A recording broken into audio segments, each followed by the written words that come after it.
皆さんこんにちは。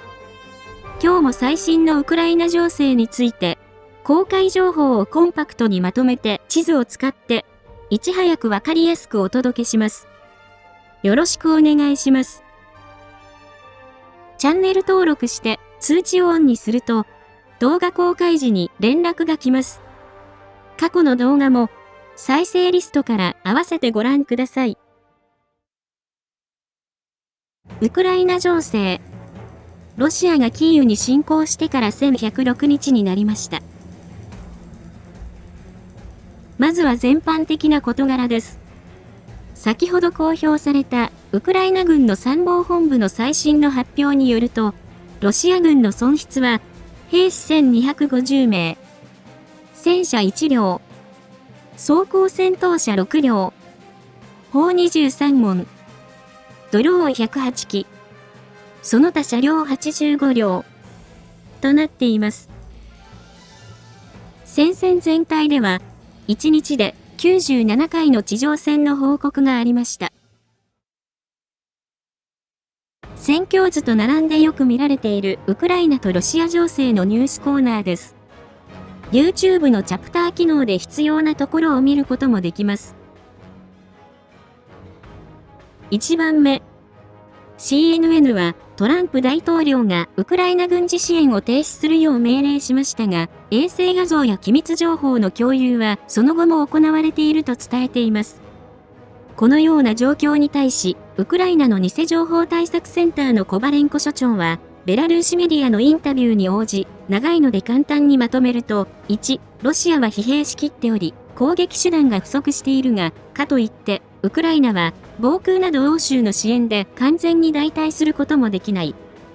2、トランプ政権の主要課題は中国との経済戦争だが、ウクライナの希少金属が手に入らないとなれば、それも進まないだろう。3、昨年、共和党が支援をブロックした時は、共和党が有権者の支持を失い始め、6ヶ月後に支援が再開された。4、ウクライナは自国の安全保障が確保されない限り、ウクライナはアメリカとの取引に応じることもなく、今回は数ヶ月後にアメリカの方から何かアクションがやってくるだろうと予測しました。2番目。これは様々報じられていますが、フォンデアライエン委員長は EU の再軍備計画を発表し、最大8000億ユーロ130兆円の防衛投資を行う計画を発表しました。そのため EU が各国に課した予算上限を防衛費に関して撤廃し、1500億ユーロの基金を創設し、EU の予算で防衛を強化すると述べました。記事では、欧州はアメリカにうんざりした。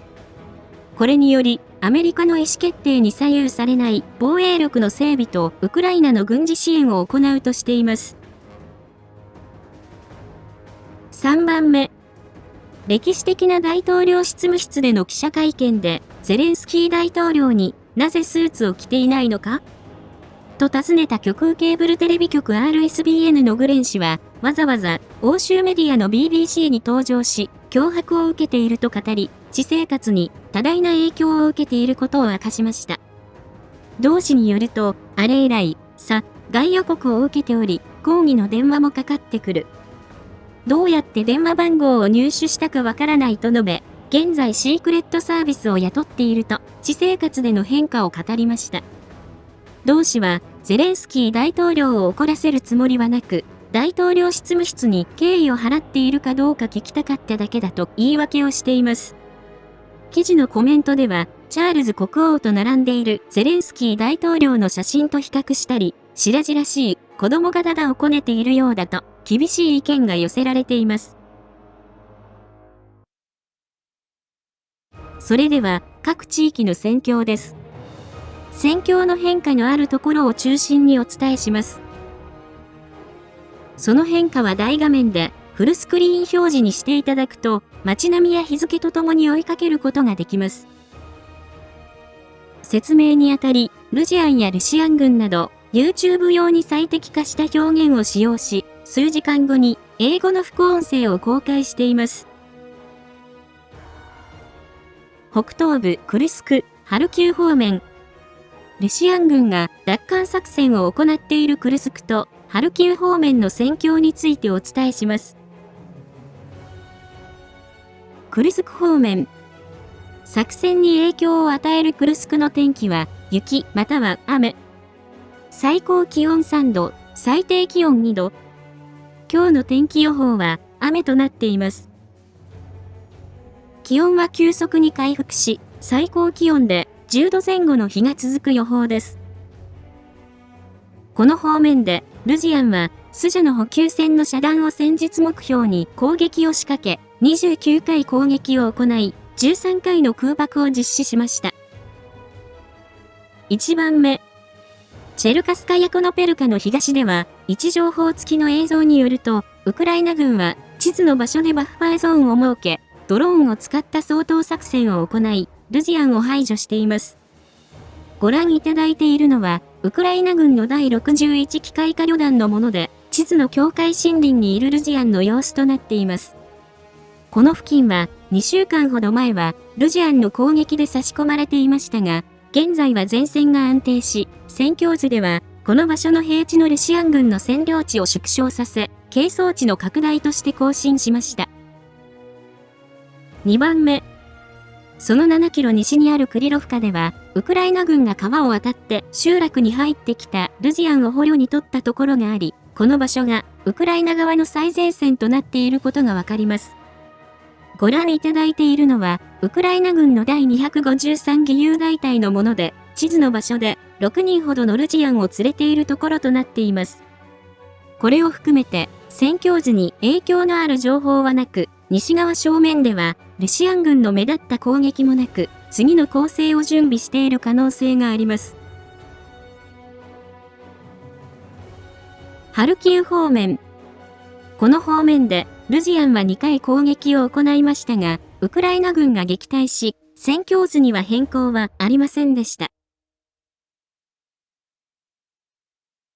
北東部ルハンスク州方面。東部チャシフヤール方面。クピャンスクからチャシフヤール方面の戦況についてお伝えします。この方面でルジアンは、クピャンスク方面で1回、スバトベクレミンナ戦は13回、シベルスク周辺では1回、チャシフヤール方面では3回、トレツクの方向は13回攻撃を行いました。クピャンスク方面。この方面では、ルジアンは、クピャンスクの北でオスキル川を渡り、西側に支配地域を広げてきましたが、冬が終わり、オスキル川の凍結が終了したところを見計らい、ウクライナ軍が反撃に転じた模様です。1番目。ザパドネでは、位置情報付きの映像と複数の情報を総合すると、ウクライナ軍が西から反撃を行いました。ご覧いただいているのは、ルジアン側の撮影したもので、地図の場所でウクライナ軍の BMP-2 歩兵戦闘車、軍用トラック、BVS-10 全地形車両が遺棄されているのが確認でき、この場所で地上戦となった可能性があります。また、未確認の情報では、その北の森林をウクライナ軍が奪還したとの情報があり、戦況図では、この付近のルジアンの占領地を縮小させ、係争地の拡大として更新しました。2番目。クピャンスクの南のザリゾベでは、複数の情報によると、ロシアン軍が集落の東西の2方向から攻撃を仕掛けている情報があり、その範囲をウクライナ軍の奪還地を縮小させ、係争地の拡大として更新しました。これらは追加の情報があれば再度更新します。スバトベクレミンナ戦。この方面でロシアン軍はウクライナ軍の防衛の弱点を狙い、散発的な攻撃を行っています。そのうち、イバニフカの西の郊外では、位置情報付きの映像によると、ルジアンが畑を前進し、ウクライナ軍がドローンで応戦しています。ご覧いただいているのは、ウクライナ側の撮影したもので、地図の場所の様子となっています。戦況図では、この場所まで、係争地が拡大したとして更新しました。チャシフヤール方面。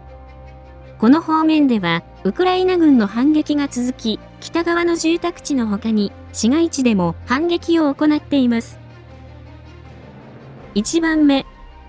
チャシフヤール市街地では、ロシア軍は、市街地中心部のホリコフ通りの地図の建物とスタジアムの隣の病院を観察していて、この場所が何らかの目標になっている可能性があり、ウクライナ軍の最前線がこの付近であることが確認できます。2番目。チャシフヤールの南のストポチキーでは、ロシア軍が投降を呼びかけるビラを散布していて、この付近がウクライナ軍の支配地であることがわかります。ご覧いただいているのは、ロシア側の撮影したもので、地図の場所の様子となっています。ここまでで、戦況図に変更はありません。トレツク方面。この方面では、ウクライナ軍が市街地で虫食い状に反撃を行い、建物単位で支配が異なる状況となっています。1番目。そのうち、市街地の北にあるダフネでは、複数の情報を総合すると、ウクライナ軍が北から反撃を行い、住宅地の一部を奪還した情報があります。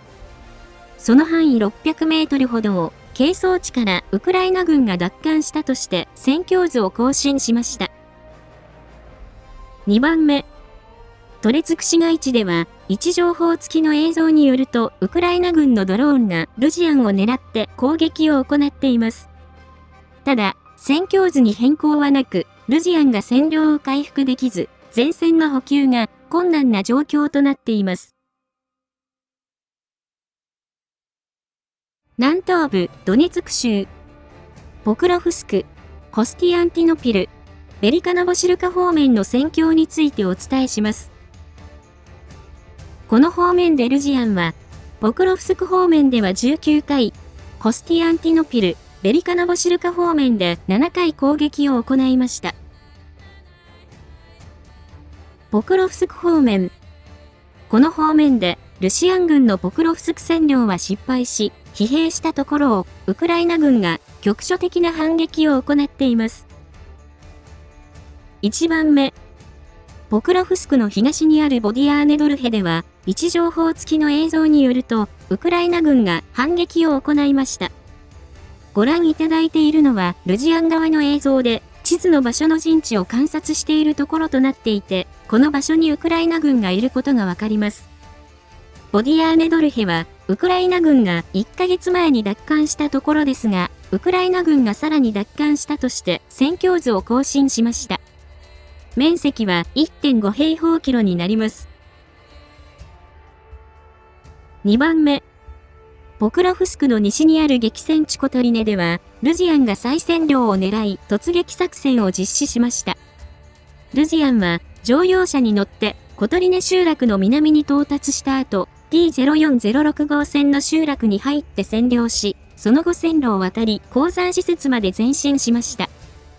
ご覧いただいているのはウクライナ側のもので、鉱山施設の様子を観察しているところとなっていて、ルジアンがここまで到達したことがわかります。コメントでは、オカマどもが地獄に登り続け、一個連隊が消えたと伝えています。この鉱山施設は、10日ほど前にウクライナ軍が突入してルジアンを排除したところですが、戦況図では、南側の集落と、この鉱山施設を、係争地からルジアンが占領したとして更新しました。3番目。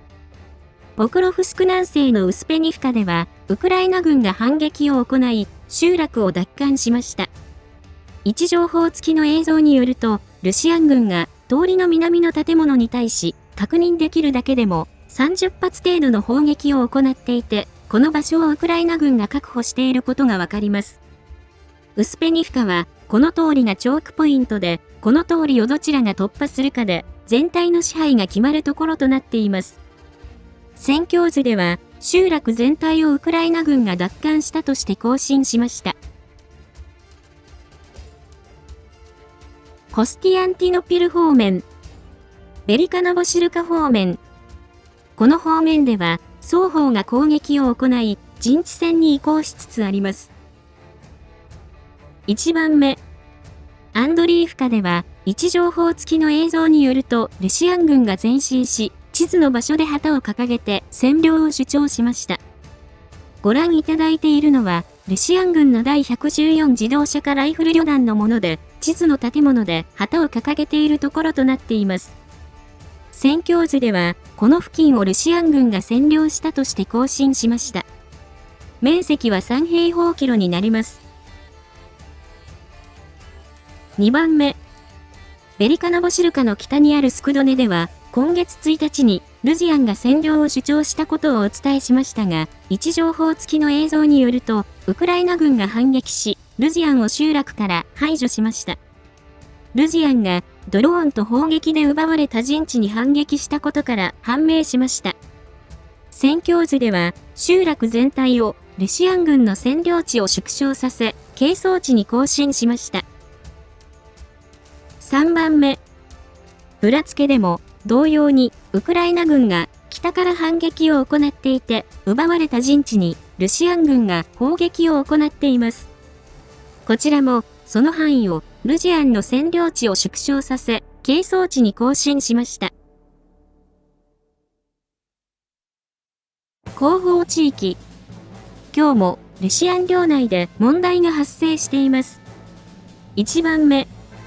ロストフのウクライナ国境に近いチェルトコフスキーでは、石油パイプラインの中継施設とノボシャフチンスキー石油精製所にドローン攻撃があり、爆発と火災が発生しました。映像では、地面から大きな炎が上がっているのが確認できます。この石油精製所は、稼働していれば750万トンの石油精製能力がありますが、ウクライナ軍の度重なる攻撃により、現在は操業を停止しているとのことです。2番目。ウクライナ軍の参謀本部は、サマラ州のシズラン石油精製所にもドローン攻撃を行い、成功したと報告しました。短い映像では、こちらも地面から大きな炎が上がっているのが確認できます。この製油所は、年間900万トンの中規模製油所ですが、ユーロ5規格の石油製品を作っていて、軍の重要な施設となっています。こちらも、ウクライナ軍の数回の攻撃により操業を停止し、修理中だったとのことです。3番目。詳細な場所は不明ですが、クリミア半島のエスパトリアで、レーダー施設が火災になり、S300、S400 防空システム用の96リッター 6E レーダーが炎上しました。映像では、何かが激しく燃えているところが確認できます。このレーダーは、数千万ドルするものですが、火災の原因は不明で、レーダーの操作ミスである可能性があるとのことです。南部ザポリージャ州、南部ヘルソン州。これらの方面で、ルジアンは3回攻撃を行いましたが、ウクライナ軍が撃退し、今日も戦況図に変更はありません。その他、トランプ大統領はゼレンスキー大統領から重要な書簡を受け取ったと述べ、早速、ウクライナは待望の和平実現に近づくため、できるだけ早く交渉のテーブルに着く用意がある。ウクライナ国民以上に和平を望んでいる者はいないと読み上げました。ロイターによれば、トランプ大統領は5日に行われる議会演説前に合意を締結したい意向があるとのことです。今日は以上です。情勢分析やニュースの感想、最新情報など、ぜひコメント欄にお寄せください。最後に、このチャンネルにはサブチャンネルがあります。また、関連する Twitter、ノート、テレグラム、ニコニコ動画があります。ノートでは全文を掲載し、ニコニコ動画では過去動画を順次掲載しています。何かあった時は、これらのメディアで視聴者様にお知らせしますので、ぜひ、どれか一つでもチャンネル登録、フォローの方をお願いします。リンクは概要欄にあります。ご視聴いただきありがとうございました。